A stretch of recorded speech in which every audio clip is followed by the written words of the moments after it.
Hello, hello, hello. It's Aaron here again. I'm going to be talking to you this time about the Bell Helicopter Armed Forces Bowl. And this one actually has an Armed Force team in it. It's between the Middle Tennessee Blue Raiders and the Navy Midshipmen. So I'm just going to get right into this. We're going to talk about the Mid Tennessee Blue Raiders season here. These guys are on a wave of momentum right now. They've won 5 straight games, and they've been pretty close, but they've been over some pretty decent teams too.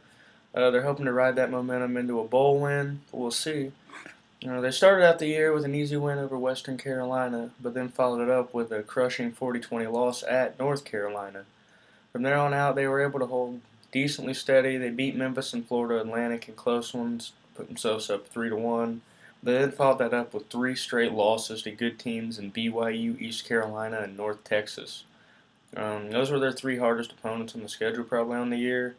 So it really doesn't make them look too good coming into this. But they did follow it up with a big win over Marshall, 51-49. And considering Marshall just won their bowl game yesterday, I think it's a pretty solid victory.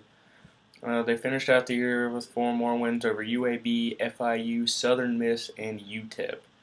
Now, these guys, they don't show up as like a huge team on paper, but they do put up a lot of yardage, over 400 a game, 415 to be exact. They're more running based than passing based. They have about 207 yards running, which is 85th in the nation. 208 running. I said passing the first time. My bad. It's 207 passing, 208 running, which very few teams actually average more running yards than passing yards, but it's 24th in the nation running. They score about 30, almost 31 points a game, which is 57th, and then they give up 26, which is right around the middle of the pack, and 63rd. So these guys, against teams that made bowl games this year, they're only like 1-4, but they've still shown the ability to show up in games. Most of them were decently competitive. Really, the only bad loss was a 34-7 blanking by North Texas, and all the rest of them were within a couple scores. Usually, there was a late turnover involved. So these guys have shown potential to be a good team, but I don't know. They haven't really shown the ability to win big games outside of the big one over Marshall. Navy, on the other hand, has played tough this year. The midshipmen are riding that option offense they've been using for the last few years, and they rode it to an 8-4 record.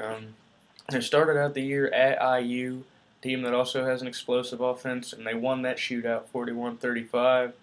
They beat Delaware. They got beat 19-7 by a tough Western Kentucky team, but followed it up with a 28-10 victory over Air Force. And then they kind of faced a rough spurt in their schedule. Duke beat them 35-7. It seemed like kind of a bad loss, but Duke turned out to be pretty darn legit, so can't really fault them for it.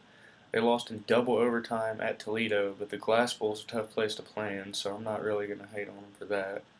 They managed to beat Pitt, who, if just asked Notre Dame or Bowling Green, wasn't that easy to beat this year. They beat them 24-21, and then followed that up with a 38-34 close loss at Notre Dame. It was a good game for them. They just couldn't quite pull it off. They still looked solid, and they finished out the year strong with wins over Hawaii, a surprisingly good South Alabama team that went 6-6 this year. 3 overtime thriller over San Jose State. And finally, they won the big rivalry game over Army 34-7 to make it their 12th straight in that series. These guys, like I said, they're all about the running game. 322 yards a game was second in the nation only to Auburn. They only averaged 91.5 yards passing, which is 122nd, next to last in Division I football. They're going to run it, and they're going to run it often. They're only going to pass on special occasions or when they need to, like 3rd and 9, the occasional trickery. They're going to score a decent amount of points. They average 34 a game, 31st in the nation. They also give up a decent amount of points. They were just under 26 a game allowed, which is just barely in the top 60. Overall, though, they look pretty good this year. Against their inferior opponents, they run away with it with that option running. And against good opponents, they were usually in it. Really, the beating by Duke was the only bad loss they had on the entire season. So ultimately, this game is going to come down to which team can stop the run, or really just which team can run the ball better, which team can control the clock.